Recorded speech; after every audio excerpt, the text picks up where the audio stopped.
అదే RTV app వార్తల్ని క్షణాల్లో చదివే అవకాశం ఉంటుంది. ఒక న్యూస్ పేపర్, ఒక టెలివిజన్ ఛానల్ మీ చేతుల్లో ఎప్పుడూ ఉంటాయి. కొంచెం లోపల పెడదాం అనుకున్నాను. ఇంట్లో చాలా స్మోక్ వచ్చింది, ఫైర్ అయిందని నేను అనుకున్నాను.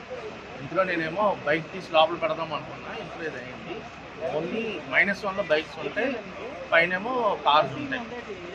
ఈ -1 ఈ 0లో మాత్రమే ఇది జరిగింది.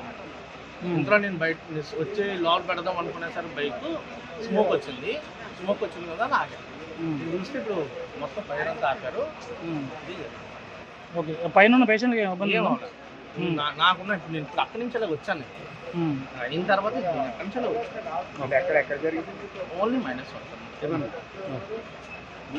సార్, హాస్పిటల్లో స్మోక్ వచ్చిందని లైట్గా మా టీమ్ ఐడెంటిఫై చేశారు సార్. ఫైర్ ఫైటింగ్ టీమ్ మాకు ఇన్వాల్వ్ ఉంది. సో సేఫ్టీ కోసం ఫైర్ డిపార్ట్మెంట్ కూడా ఇన్ఫార్మ్ చేశాము. ఐడెంటిఫై చేసిందంటే యూపీఎస్ రూమ్లో షార్ట్ సర్క్యూట్ బ్యాటరీ అయిందని. ఫైర్ అయితే కంటైన్ అయిపోయింది సార్, పైకి ఏమీ రాలేదు. ఈవెన్ అటెండర్స్ కూడా ఐసీయూస్కి రూమ్స్కి అందరికీ పిలిచి చూపించాము, అందరూ సేఫ్గానే ఉన్నారు. ఫైర్ డిపార్ట్మెంట్ వాళ్ళు కూడా ఎవాక్యువేట్ చేయాల్సిన అవసరం లేదని చెప్పారు.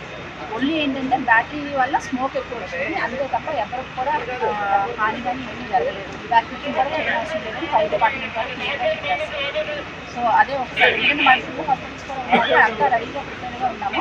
బట్ ఎవరు కూడా ఎవాక్యువేట్ చేయాల్సిన అవసరం లేదు, చిన్నది కాబట్టి వాళ్ళు సేఫ్టీ కోసం కంట్రోల్ స్మోక్ని కంట్రోల్ చేస్తున్నారు సార్. అంటే ఫైర్ అయితే ఏం లేదు సార్. మరిన్ని వీడియోస్ కోసం ఛానల్ ని సబ్స్క్రైబ్ చేయండి. లేటెస్ట్ అప్డేట్స్ కోసం వాట్సాప్ ఛానల్ ని ఫాలో చేయండి. అండ్ లింక్ డిస్క్రిప్షన్ లో ఉంది.